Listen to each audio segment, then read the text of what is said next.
California Governor Gavin Newsom is now calling his city's homeless encampments unacceptable, which is odd since he's the guy who, made them acceptable, turning sidewalks into red carpet events for drug addicts, thieves, and unemployed CNN anchors. On Monday, he urged cities to ban the camps from sidewalks, parks, and other public areas. So after years of denying the problem, he's now pretending to fix it, which is like putting on a condom as you're leaving a whorehouse. Greg Gutfeld just took a flamethrower to Gavin Newsom's political facade, and what remains is nothing but smoldering ashes and slicked back hair. In a takedown so ruthless it echoed through every liberal echo chamber, Gutfeld exposed Newsom's hypocrisy, mocked his policies, and left the California governor looking like a deer in the headlights of a primetime monologue. This was not just a roast. It was a full-scale political demolition, and Newsom never saw it coming. Buckle up. This is Gutfeld Unleashed. So Newsom is fed up with tent cities, the crime, the urban decay? No, he's not mad about that stuff. He's mad you noticed. It's like a criminal telling a jury he's sorry he robbed 25 banks when he's just sorry he got caught on the 26th. Because this isn't some spontaneous crisis. It's a man-made disaster like Chernobyl or Fox and Friends.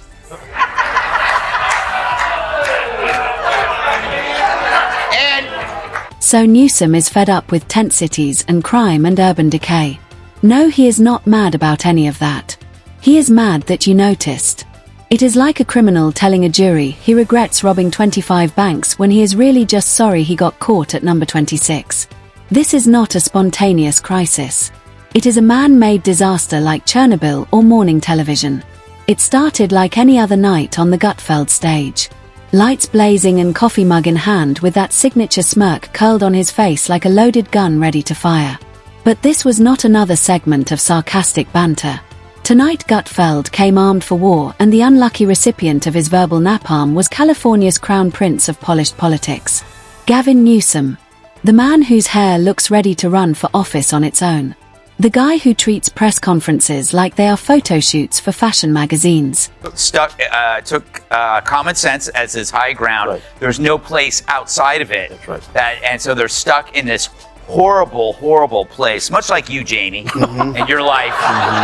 As California falls apart, it must remind you somewhat of your own personal life. Yeah. Sometimes I look at footage of California and I go, oh, look how much better it is than my life. If you are enjoying this breakdown, please make sure to subscribe. Newsom is the walking billboard of progressive perfection. Except of course for the towering pile of disasters stacked behind him like unpaid parking tickets. And Greg Gutfeld did not just point them out. He unloaded with the fury of a late-night comic who has had enough of the illusions. Gutfeld ripped apart Newsom's flawless image like it was a discarded Hollywood script. Dramatic, bloated, and in desperate need of a rewrite. Let us rewind. Newsom has coasted on that golden boy reputation for years. Why do I keep bringing up Gavin? Well, other than my respect for his work in American Psycho, he's starting to distance himself from his party's worst ideas. Newsom, a guy who hates fossil fuels but could still bring down the price of gas by wringing out his hair, once proclaimed that his state would be a sanctuary to all who seek it. Then people actually came. He grins like a toothpaste ad. He tosses out buzzwords like a TED Talk and struts as if California is some paradise shaped by his own two hands. But between the press briefings and designer dinners, the reality beyond the governor's mansion started to collapse. Gutfeld saw it and refused to let it slide. So when he stepped onto that stage, the mood changed. There was no warm-up, no soft opening, just a barrage of brutal truths sharp enough to pierce through Newsom's armored ego. Inflate order with authoritarianism, you get chaos and destruction. So if restoring order is evil, then the Dems are now the party of disorder. Turns out the only system they had was wokeism, and it rotted any basic principles the party had to begin with. Which is why, like Gavin himself, they're left looking at 2028's hopes going up in flames. And this time, no one is going to help them put it out. He started by peeling back the polished exterior to expose the decay underneath. California, the state Newsom claims as a progressive beacon, now has streets that double as outdoor toilets. Tent cities stretch for blocks and taxes soared so high Elon Musk grew wings and flew to Texas. And the crime? Gutfeld did not need to exaggerate. The truth was louder than any punchline. Smash and grabs turned stores into shattered showrooms. Carjackings became as common as delivery apps. And somehow amid the chaos, is his track record, his performance as mayor, as lieutenant governor, and governor. And your analogies are great. I think mine are better. And just hold on. And here's why. He shows up at the fires and says, who the hell caused this? I'm going to crack down on the people responsible. He sees the homeless encampments blocking the sidewalks and said, you guys clean that up. He started it. He spent $3 billion to fix it. And his opening words in 2020 when he got the job is, it's a disgrace. The richest state in the country and the richest nation of the world has a homeless problem. I will fix it. He spends $1 billion. When it's not fixed, he blames the mayors. And he also forced the movie industry and Silicon Valley out of the best state in the country by high taxes. I've never seen someone such a bad performance, but yet I think he's the front runner to get the nomination for the Democratic Party. Yeah, it's true. It's true. They got nobody else. Sherrod, welcome back. Thank you. Newsom still found time to lecture other states. Yes, other states. On morality and freedom and governance. That is when Gutfeld turned up the heat. This was not just hypocrisy. It was theater. And Newsom was the overpaid lead who kept flubbing his lines. Gutfeld painted the scene perfectly. A governor scolding Florida about book bans while students in his own state read at levels that would embarrass a chalkboard. He wagged fingers at Texas over abortion laws while stepping over fentanyl and forgotten citizens on his own streets. The audience chuckled, but Gutfeld was not finished. Then came the pandemic. Newsom's spotlight moment. So last week, Newsom said he hopes the conservative Supreme Court will overturn the current law that bans his state from removing out-of-control homeless encampments. Imagine that. What did you expect, Gavin? That the sanctuary seekers were going to show up in Winnebagos? Once again, another example of a high-profile lib using his big mouth to write a check his ass can't cash. Last year, after the Texas Governor Abbott ordered that parents of transitioning children should face criminal investigation, Newsom then tweeted this: trans kids and their families should be celebrated, not targeted by the state. They are heroes. And so to fearful families in Texas right now, California's door is always open to you. With a grin, Gutfeld described it all. California's middle class vanished faster than hand sanitizer in a heat wave. Small businesses shuttered forever while tech moguls and Hollywood elites toasted champagne in their secure compounds. And through it all there was Gavin. Smiling. Hair untouched by reality. As if the suffering around him was just background noise for his next campaign ad. But Gutfeld was not just here to mock. He had a message. A brutal one. Newsom is not just a flawed politician. He is the face of a state people are fleeing not out of preference but out of necessity. Businesses that once thrived in the Golden State now bolt to anywhere that does not tax them for existing. Even long-time residents began to wonder how it all went so wrong. What do you think about Gavin Newsom? What's going on there? I don't know. I don't know how they bump out Kamala to be put a white male in there and take her out. She's got too much of an ego to just step aside. She's going to go crazy if they try to do that. Plus, she had a strong 2% support, so don't forget that. Yeah, but she's waiting for that spot to just open for her, and then you put a white male in there. Yeah. I don't know how they're going to. I mean, they did it to Bernie. They threw him under the bus two, presidential ones in a row. They just gave him a couple extra houses in Vermont. Go, yeah, you got some extra money. But I don't know how they could do it with her. It'd be great if they threw her under the bus because she really likes buses. Remember? And Gutfeld, without skipping a beat, pointed at the man in charge. It was like watching a magic show in reverse. Gutfeld stripped every illusion Newsom built over the years. The economic growth. Smoke and mirrors. The climate leadership. Empty gestures wrapped in solar panels and press kits. The compassion. Only there when cameras were rolling. And just when it seemed Gutfeld had said it all, he dropped the final blow. He compared Newsom's California to a glamorous mansion with shiny windows and fresh paint. But inside, moldy walls, cracked foundations, a roof leaking despair. It is all a lie. A polished husk hiding the rot. Gutfeld called it what it was. A house of slogans holding up collapsing beams of failure. All flash and no function. That is Newsom's California.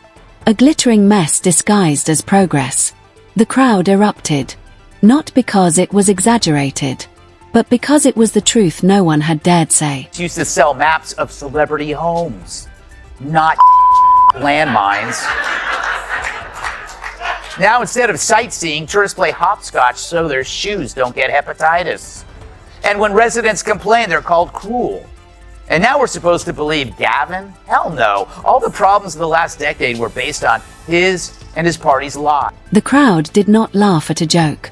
They laughed because they recognized reality. The kind that needs no dressing up. Just someone brave enough to say it out loud. And Gutfeld delivered that message with precision. Meanwhile, somewhere behind velvet curtains or five-star walls, Gavin Newsom was likely smiling, certain that no television host could lay a glove on him. But he was wrong.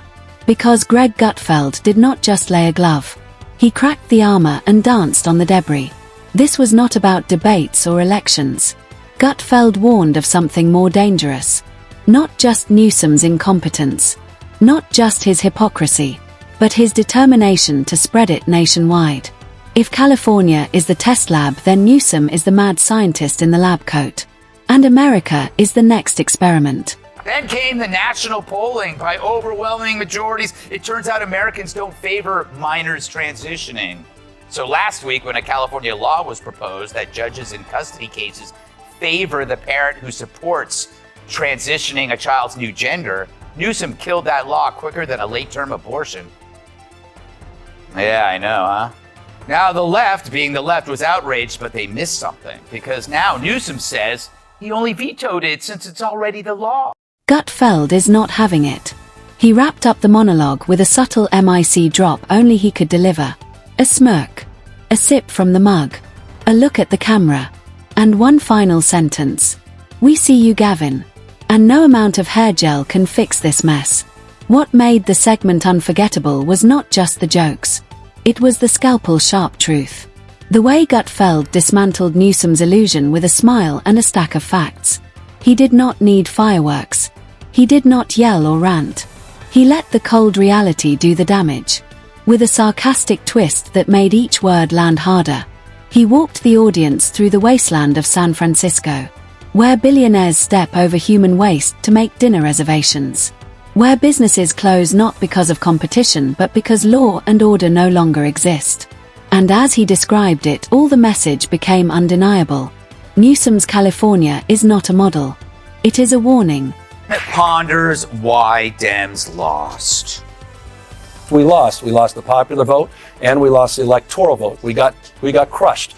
And we need to be humble about that, and we need to have some grace, and we need to understand why. Was it because of the incumbency penalty? Was it because of inflation? Was it because of interest rates? Was it because of immigration? Was it because we were too, quote unquote, woke? Was it because of issues with Israel? Was it all of the above? I think we are going through that forensic. We need to understand at the same time, we also have to push back against the whitewaters and headwinds of the Trump administration. Gutfeld targeted the hypocrisy with sniper precision. There was Gavin, calling for masks and lockdowns, closing schools and churches, ruining small businesses, then dining maskless at the French Laundry, drinking wine with the elite, as if the rules were meant for the peasants. Gutfeld did not need to scream. He just leaned into the absurdity, letting the audience laugh their way through the injustice. The punchlines stung because they echoed a truth that had been bottled up too long. And then came the mass exodus. Families leaving in search of leaders who did not treat them like burdens. The audience laughed. But it was not funny. It was a survival story. And the brilliance of Gutfeld's takedown was not in the data. It was in how effortlessly he stripped away Newsom's mask and never broke a sweat. Voters. He's the classic wolf in sheep's hair gel. Just watch him answer the tough questions. Any other questions here? Yes, Governor. California has a terrible homeless problem. Why do you think that is? Yeah, I appreciate that question. And I think it's a matter of perspective. Let's kind of flip the script on that, okay? Let's kind of put a new lens on that. I mean, you see a homeless man. I see an outdoorsman. We got a lot of natural habitat in this state, and I'm just so proud that so many people in California can take advantage of that. All right, next question. He described a man who performs for cameras, lectures other governors, builds a national profile on outrage and designer outrage. But behind all the style, Gutfeld revealed the truth. A political mannequin with slick lines and no spine. He mocked the secret campaign for the White House. The idea that a governor presiding over chaos could pitch that chaos to the rest of the country. That was comedy gold. And Gutfeld mined it without bitterness. Just honesty. It was the comedy of exposure. Each smirk and pause drove home a single point. This is not leadership. It is branding. And the brand is crumbling under its own lies. So yes, Greg Gutfeld destroyed Gavin Newsom. Not with cheap shots. Not with rage. But with the one thing that cuts through spin. Reality. Served with irony. Delivered with confidence. And backed by truth that does not need to yell. It only needs to be heard. Somewhere in California, Gavin Newsom is still trying to figure out what hit him. Spoiler alert. It was the truth. And Greg Gutfeld was the messenger.